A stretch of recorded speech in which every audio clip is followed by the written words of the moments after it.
by saying I'm sorry if the audio and video quality is a little bit different in this video. I'm just going to be sticking with my little knockoff GoPro for this video because I don't really have access to my normal camera this week, so this video is also going to be a little bit different in the sense that we're not going to go to a Cars and Coffee or do anything to the car. We're just going to go and go for a drive. And if you've been with the channel for a while, you know that I used to own a 2014 WRX, and I kind of wanted to go into detail about why I sold the WRX for the BRZ.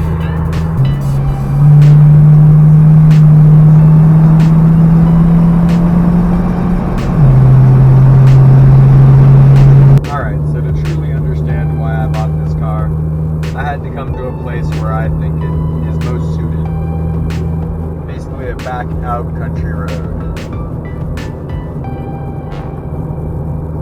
Oh, seems like there's an event going on here. Alright, well, unfortunately that was ruined by what we like to know as bicyclists.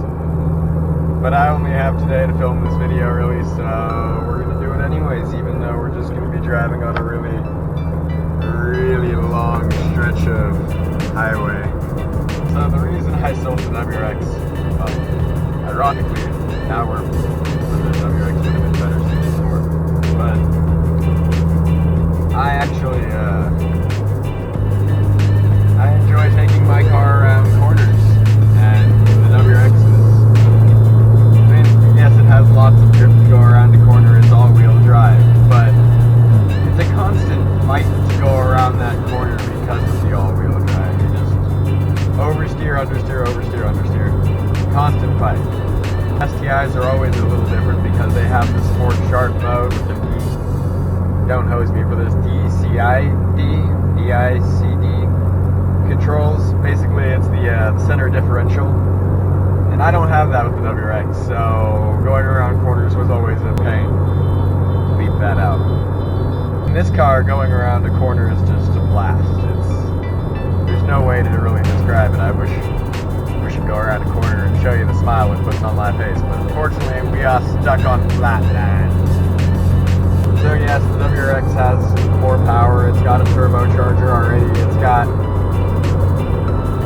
a little bit more than this car normally would come with, but overall this is more of a driver's car. You're a little lower on the ground stock. The steering feels stiffer. The fact that the power is going to the right wheels at the back. Everything about this car just screams from a standpoint that it's better than the WRX, at least in my opinion. I know it's not technically better than the WRX on paper, but you gotta realize that this car is also 300, 400 pounds lighter roughly. WRX hatchback stock I think was, oh man, 3,150. I believe, don't hose me on that. And I believe this car is roughly 2,720 pounds or something like that. So yeah, it's quite a bit lighter, so it may have less power, but it makes up for it in the fact that it's really light. Now, from what I've heard, it's a bit more difficult to keep traction when you get more power on this car, but that's no problem. You can get some bigger wheels and you'll do just fine. I know people in these cars keep up with WRXs no problem, so that's not really an issue. You just have to spend a bit of money. Overall, the chassis for this car, it just feels better. It feels more refined. And when you sit in this car, you can't help but enjoy yourself. Alright, so another reason why I sold my WRX hatchback for a BRZ would be because when you put the cars next to each other, the BRZ just totally looks better too. I mean, I love the look of the WRX enough that it made me want to buy it. It was my dream car for a while.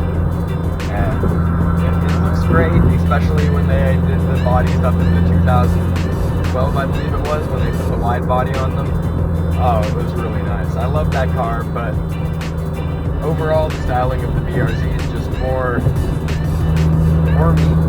Time for the next reason, and it kind of goes along with the styling of the cars again, but it's kind of not. But here in Reno, everyone,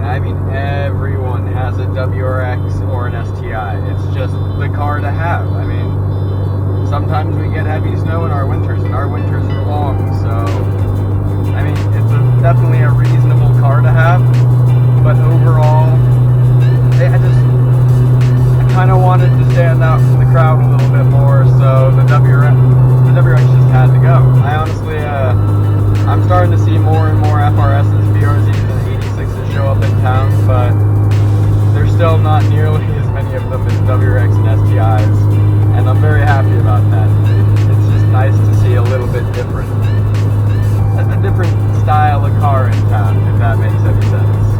Alright, and for the next reason, it would have to be because the aftermarket availability for this car compared to the 08 to the 14 WRX is just so much more significant. I was trying to find parts for the WRX, and yeah, there's parts out there, but they're very few and in between. For this, just almost every company that you could think of makes parts for it, and the customization is endless.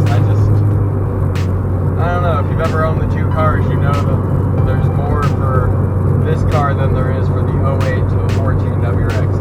There's a lot of market support for the 15 plus WRX, but I wasn't really looking to trade in for another WRX, so yeah. Alright, so overall, the main reasons why I sold the car would have to have been handleability, looks, rarity, and aftermarket availability.